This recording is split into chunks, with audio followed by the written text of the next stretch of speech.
নমস্কাৰ সকলোকে পুনৰ স্বাগতম জনাইছো আমাৰ অন্য এটা জব ইনফৰমেটিভ ভিডিঅ'লৈ।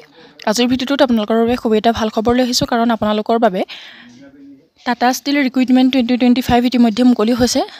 অসমৰ সকলোৰে বাবে চাকৰি মুকলি হৈ গৈছে। গ্ৰেড 3 আৰু গ্ৰেড 4 লেভেলৰ ভেকেন্সি হয়। আপোনালোকে ইণ্টাৰেষ্টেড আৰু এলিজিবল সকলোৱে এপ্লাই কৰি ল'ব পাৰিব। যদি আপুনি এটা জবৰ বাবে ইণ্টাৰেষ্টেড হয় তেনেহ'লে আমাৰ চেনেলটোৰ লগত সংযুক্ত হ'ব পাৰে কাৰণ আমি সদায় এনেধৰণৰ জব ইনফৰমেটিভ ভিডিঅ'সমূহ আমাৰ চেনেলটোত আপলোড কৰোঁ। যদি আপুনি এটা জবৰ বাবে ইণ্টাৰেষ্টেড হয় আমাৰ চেনেলটো ছাবস্ক্ৰাইব কৰি কাষতে থকা বেল আইকনটো প্ৰেছ কৰি ৰাখিব। তেনেহ'লে আপুনি সদায় দিনে এনেধৰণৰ নটিফিকেশ্যনসমূহ লাভ কৰিব পাৰিব। টাটা ষ্টীল ৰিক্ৰুইটমেণ্ট 2025 মুকলি হৈছে। ইয়াতে 37,000 প্লাছ ভেকেন্সি মুকলি হৈছে। আপোনালোকৰ খুব এটা ভাল অপৰচুনিটি আৰু ডাঙৰ অপৰচুনিটি মুকলি হৈছে। যদি আপুনি টাটা ৰিক্ৰুইটমেণ্টৰ বাবে অপেক্ষা কৰি আছিল তেনেহ'লে আপোনালোকৰ বাবে খুব এটা ভাল খবৰ। আপুনি সোনকালে এপ্লাই কৰি ল'ব পাৰিব। আপোনালোকে এপ্লাই কৰাৰ আগতে এই পোষ্টকেইটাৰ বাবে এটা অভাৰভিউ চাই লওক। ইয়াত অৰ্গেনাইজেশ্যন নেম দিয়া হৈছে টাটা ষ্টীল আৰু এপ্লিকেশ্যন মোডটো অনলাইন মোড। আপোনালোকে অনলাইন মোডেৰে এপ্লাই কৰিব পাৰিব আৰু এপ্লিকেশ্যন ষ্টাৰ্ট ডেট দিয়া হৈছে অলৰেডি ষ্টাৰ্টেড। আপোনালোকৰ অলৰেডি ষ্টাৰ্ট হৈছে, আপোনালোকে এপ্লাই কৰিব পাৰিব আৰু এজ লিমিট ইয়াতে দিয়া হৈছে 18 পৰা 60 বছৰ। আপোনালোকৰ এজ ৰিলেক্সেশ্যনৰ সৈতে আপোনালোকে 18 বছৰৰ পৰা 60 বছৰলৈকে এপ্লাই কৰিব পাৰিব আৰু type of job permanent job. আপোনালোকে এই পোষ্টকেইটাৰ বাবে পাৰ্মানেণ্ট জব লাভ কৰিব পাৰিব আৰু চেলাৰীৰ কথা ইয়াতে দিয়া হৈছে 28,500 পৰা আপোনালোকে 68,000লৈকে চেলাৰী লাভ কৰিব পাৰিব। আপোনালোকৰ বাবে খুবেই এটা ভাল আৰু ডাঙৰ অপৰচুনিটি। এপ্লিকেশ্যন ফিৰ কথা ক'বলৈ গ'লে আপোনালোকৰ ইয়াতে কোনো ধৰণৰ এপ্লিকেশ্যন ফি নাই।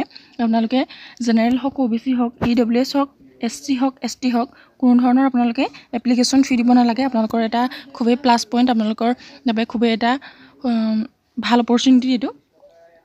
আপোনালোক যদি ইণ্টাৰেষ্টেড আৰু এলিজিবল হয় সকলোৱে এপ্লাই কৰি ল'ব পাৰিব আৰু ভেকেন্সি ডিটেইলছত ইয়াত দিয়া হৈছে বিভিন্ন ধৰণৰ পোষ্ট যিহেতু মুকলি হৈছে। ইয়াতে পোষ্ট নেমখিনি এতিয়া দিয়া হৈছে manager expert, area sales manager retail, medical officer, store assistant, specialist, assistant manager, senior registrar TSK, manager F&A, technologist mechanical, area manager DNE, researcher, head biodiversity and other post. এনেধৰণৰ বিভিন্ন ধৰণৰ পোষ্ট আপোনালোকৰ grade 3 আৰু grade 4 লেভেলৰ post আপোনালোকে দেখিবলৈ পাব।